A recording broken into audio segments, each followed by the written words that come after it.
Bonjour et bienvenue sur Antenzo. Vous écoutez Animaux sauvés, podcast qui raconte l'histoire d'espèces animales sauvées de l'extinction.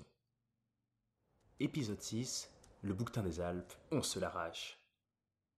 Félicitations aux Italiens, bravo, bravo, ils ont gagné l'Euro de football. À dire qu'ils étaient même pas qualifiés à la dernière Coupe du Monde, comme quoi le sport c'est un éternel recommencement et puis l'Italie sera toujours là. Enfin, quand je dis toujours là, en termes de sport, parce que est-ce que vous savez que finalement, l'Italie en tant que pays, c'est un concept assez récent? Jusqu'à la fin du 19e siècle, l'Italie telle qu'on la connaît aujourd'hui était morcelée en différents royaumes et territoires indépendants. Le royaume de Lombardie, celui de Sicile, le duché de Toscane, celui de Parme, la République de Venise.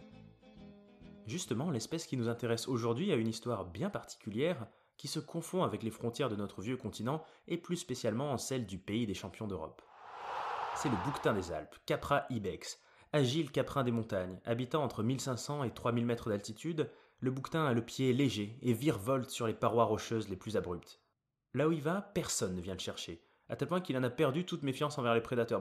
Ni les loups, ni les ours ne peuvent l'atteindre, et il n'avait pas vraiment prévu que les humains inventeraient la technique pour l'abattre à distance, les fusils. La belle allure prestigieuse du bouquetin lui assure une place de choix dans les cultures et croyances alpines. Son sang était supposé dissoudre les calculs rénaux. Sa viande était très appréciée. Les magnifiques cornes des mâles faisaient de superbes trophées, et sculptées en gobelets, elles étaient censées détecter le poison. Quant au bézoard, c'était un antipoison célèbre.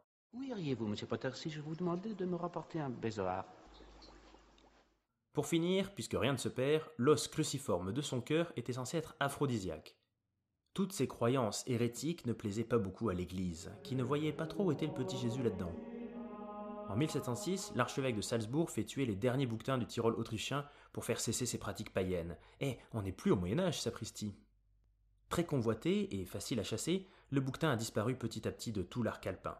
Il disparaît de Slovénie en 1700, de France vers l'an 1800, de Suisse vers 1840. Il ne reste plus que dans le royaume de Sardaigne et de Savoie, où le roi Victor Emmanuel II avait eu la lucidité de créer una reserva reale de montagne, une réserve royale de montagne au Gran Paradiso, un endroit réservé que pour lui, où il est le seul à avoir le droit de chasser. Il faut dire que l'inspecteur forestier Giuseppe Giustein des Grassonnet avait tiré la sonnette d'alarme en prévenant du risque imminent d'extinction du bouquetin l'Accademia della Scienze de Torino, l'Académie des sciences de Turin. Oui. Très belle idée d'avoir protégé les derniers bouquetins Victor Emmanuel II.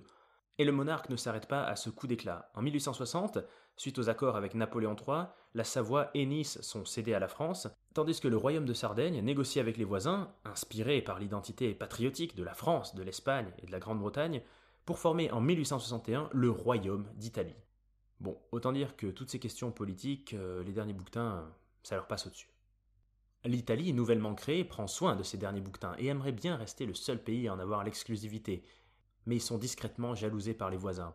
On aurait pu imaginer un mauvais coup de la part de ces roublards de Français, ou même des Allemands.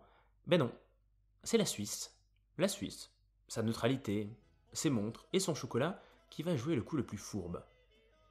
En 1906, à la demande des autorités suisses, le braconnier Joseph Bérard vole à l'Italie 3 jeunes bouquetins, un mâle et 2 femelles. Alors faut s'imaginer ce berger marchant dans la montagne, avec dans son sac à dos les 3 cabris, il a enlevé des jeunes pour que ça soit plus facile à transporter, avec autour de son cou une bouteille de lait de chèvre pour les nourrir. Il faut l'imaginer contourner de nuit, à pied, l'école surveillée par les gardes du roi pour réussir à passer la frontière. Les petits bouquetins sont envoyés au parc animalier Pierre et Paul, à Saint-Gall, qui existe encore aujourd'hui, où ils sont élevés au biberon. En Suisse, l'implication est totale. D'après les écrits d'un garde-chasse, une mère ne prend pas plus soin de son nouveau-né que les directeurs du zoo n'en prirent pour les cabris.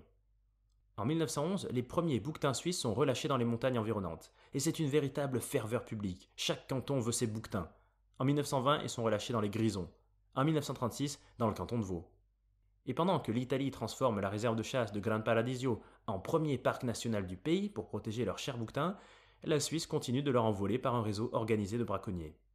On estime que 200 cabris auraient ainsi illégalement et involontairement passé la frontière. Le business est rentable, les Suisses achètent chaque bouquetin 1200 francs, ce qui, rapporté à l'époque actuelle, représente à peu près 30 000 euros.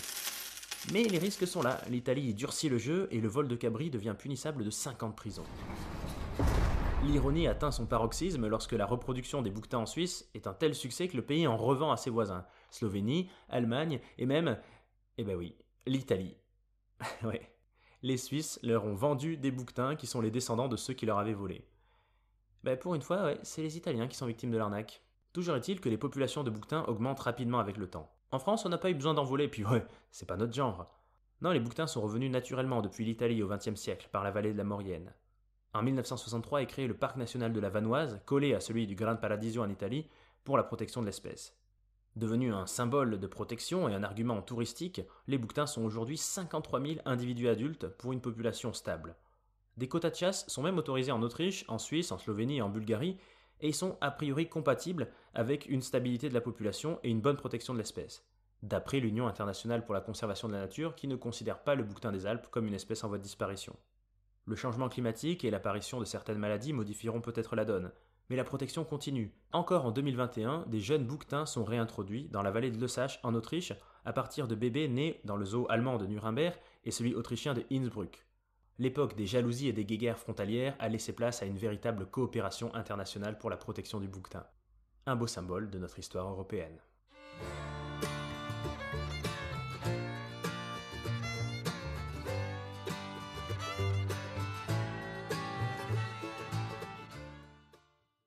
Merci beaucoup d'avoir écouté cet épisode. S'il vous a plu, n'hésitez pas à le partager et à le faire connaître autour de vous.